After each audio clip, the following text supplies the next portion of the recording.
Hi again. Now I'm going to show you how to make what is considered to be one of the world's most luxurious and expensive dishes. It's been around for years. It's an absolute favorite of mine. But I'm going to show you a second version as well, which is literally half the price of the ingredients of what is known as Tournedos Rossini. So I'm going to make it with slightly lower quality steak, but I'm going to show you how you tenderize that to make it just as good. And instead of using pâté foie gras, which is extremely expensive for not much, then I'm going to use just a normal duck pâté, but it has liver content in it. So it's not goose, it's duck. So without further ado, let's get started. I'll start by showing you some of the ingredients. So it's probably going to be easier for me to bring the ingredients to you. Here you can see we have the solomillo fillet steak, and we have an entrecôte sirloin steak. And this costs literally 60% less than the solomillo. So for me, it's not just about the quality of the meat, although that is important. For me, it's about the sauce. And I like to have a really, really rich sauce to go with it. So I'm going to change it slightly. So I'm going to call this Tournedos Antonio. And we're going to concentrate on the sauce at the moment. What we do is we melt, as you can see, I've got butter, I've got a little olive oil in there, there's salt and pepper, and that's all there is. And I'm going to put some flour in it when it's melted, and then I'm going to cook it off a little bit, only a small amount, because I've got some beef stock that I made earlier, and I'm going to add that to it. That will thicken it a little, but not much. And then I'm going to add, so bringing it to you, you can see that it's sizzling, and I'm not sure if you're going to be able to see me or hear me this far away, but I'm putting it back on the heat, and I am adding what is just a very little flour. This much. And I'm going to let this cook off for maybe 2 or 3 minutes, because I need to get rid of the taste of flour in the sauce. It's not welcome, but if you cook it off for maybe just a very short time, then what I'm going to do is I'm going to add the beef stock that I made earlier. I'm going to add, well, you'll see in just a minute. So this is the sauce, salsa. It's cooking off very nicely. It's been going only about 2 or 3 minutes now. I'm going to let it get quite a bit thicker, and then I'm going to add this, the port. Some people use sherry, some people use Madeira. I suppose Madeira is how it all started, really. And this is the jam that I'm going to put in. Now, not all chefs will use a sweet. Well, you'll see what I add in a minute. Basically, it includes port, it includes garlic, it includes peppers, many different ingredients. But watch me, I'll show you. It's so easy. It really is, I promise you. Trust me.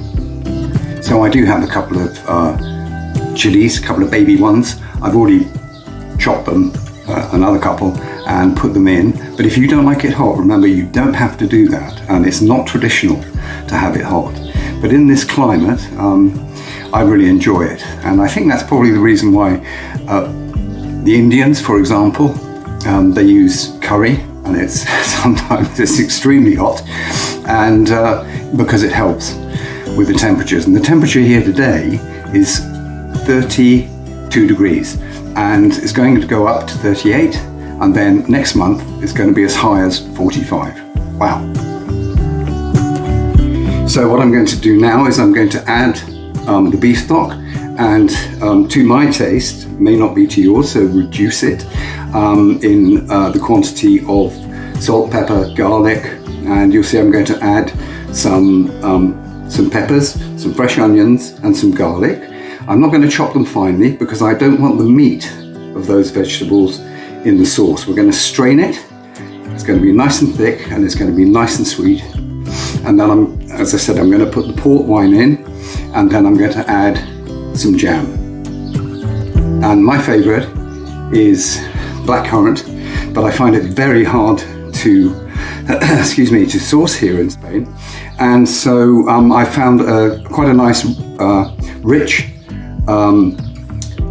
jam, which is of mixed berries, red and black, but it still tastes just as good. So this is what I'm going to add now. As you can see, not finely chopped because I'm going to strain it, but I'll use this later and I will show you how. So this is just normal bread, which I cut in a ring, and this is what's going to be the crouton, which sits at the bottom of the whole dish. So now the question is, what are you going to serve it with? Well, I'm actually not going to put anything on the plates, or I might do a little something. I've got also got some sweet corn, which I've put in jelly molds, because I quite like, and it'll be served cold, because I quite like the yin and yang, as they say, which is the yin and yang is hot and cold, sweet and sour, and all that type of thing. And I'm also going to be using carrots, beans, and as I say, sweet potato. To my American friends, that's yam, and you know what it is. And I'm going to deep fry them. And the trick about getting anything deep fried crispy is that you do it 2 or 3 times. In other words, you do it first, lift it up, a lot of steam comes off, then you drop it again for a second time, lift it again, more steam comes off, and then you turn up the heat and you pop it in for another 30 seconds, maybe a minute, just to make it really nice and crispy. And I'll show you what I've done later. I'm not going to bore you with, with me cutting up the vegetables, because I think you know how to do that. And so I'll see you again soon. So the sauce has reduced to the exact thickness that I like it. And now I'm going to add the port. Now you can also equally use toast if you're worried about the quantity of oil that I'm using, but frankly I like it because you know, I grow it and it's such a privilege to do that. But you can get olive oil, of course, anywhere in the world, but you don't have to. You can use sunflower oil, or you can simply toast it, and that's fine.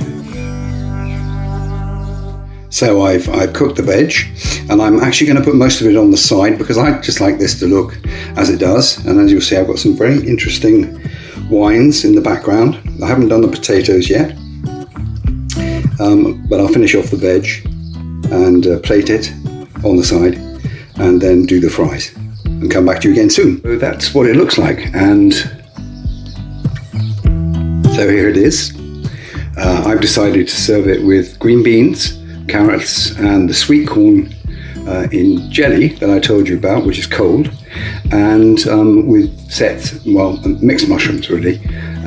So that's about it for now, but please promise me one thing: you'll give this a try and not be the least bit nervous about it. It doesn't need to look like this, it doesn't need to taste like this, just enjoy it. And I know I mentioned that I was going to eat it, but actually I do have a friend coming over later and he eats like a horse. So these portions are necessary. Anyway, take care, God bless you, and see you again soon. Bye.